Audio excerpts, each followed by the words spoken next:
Kampala is a buzzing city. It's alive all through the day, the night. It is amazing. Full of so many opportunities. I love this city. I pray for this city.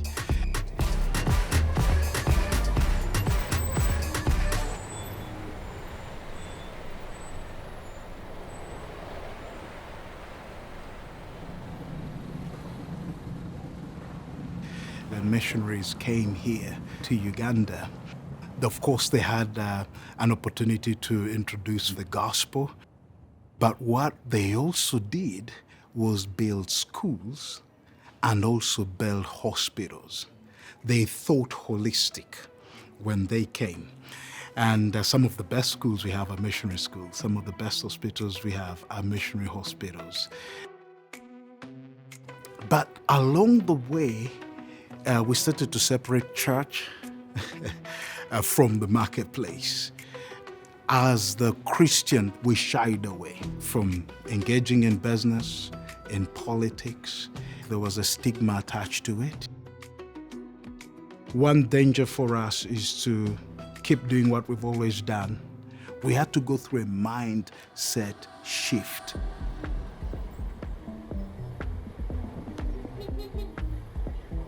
In the university, I learned a lot of math. I learned a lot of drawing and engineering stuff.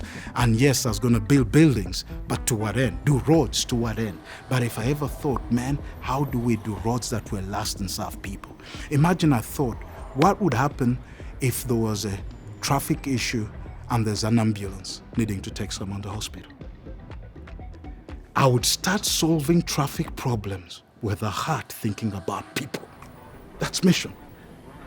If I start to think about people, it makes a huge difference. So for me, the game changer today is making sure our education has a missional element. That's putting purpose. That's putting a sense of my knowledge has something to do to impact humanity. Let's add a missional aspect to education. If every university student was thinking the day I finish graduating as a lawyer, it's not about me making money, but me implementing justice for the poor of the poorest.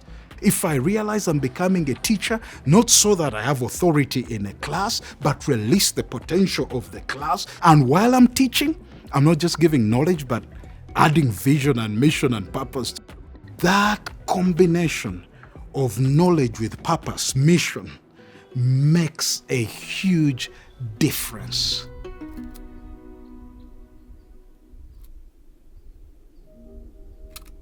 Coming together as Christians, understanding that we have a mandate bigger than just our businesses. It's actually impacting community, changing minds, changing worldviews.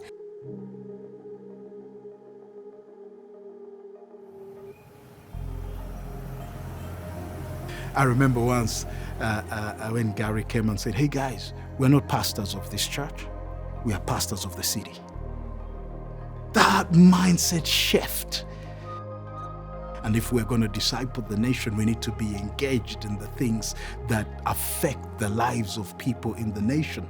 And so we started to have a fresh understanding of business. It's not just to make money, it is to serve people. Politics is about serving people in governance. And you can be a doctor who is carrying Christian principles there to serve. A teacher who carries the mindset of Christ while teaching students to draw out their potential. The church must be engaged in every aspect of community. One question that we asked ourselves, would Watoto Church be missed if it was shut down? And if the community says, there was just a Sunday thing, we would be missed. But if they realize, our kids go for school there, our best employees are coming from there, you're beginning to be relevant. The church only becomes relevant by being outward focused. That's what light and salt do. They impact the surrounding. We had to go through a mindset shift. God is God of everything. He's the Lord of the earth. He just understands the power of the marketplace, but he also understands what happens if faithful entrepreneurs and investors aren't actively partnering with the church in it. We can just see cultural change slide and miss an opportunity for redemption and flourishing to happen.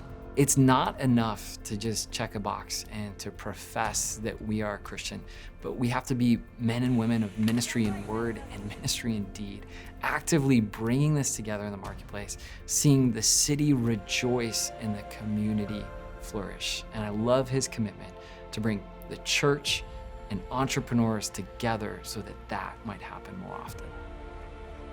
One of the best gifts that you can hand over to somebody is opening up their hearts and their minds to be able to see the greatness of the God they serve and live their lives in that frame of big and great God. When I'm here and I see what's going on at Watoto, my heart is excited and I'm so thankful to God. Collaboration. The collective impact of the body of Christ. Let's go around the stuff that unites us, and then we'll begin to see this impact. Jesus said, I'll build my church and the gates of hell shall not prevail against it. Jesus also said, as the church, we are the light of the world and the salt of the earth. Those two illustrations are to be influential. And so I really believe that the hope of any community is the body of Christ, the bride of Christ, the church.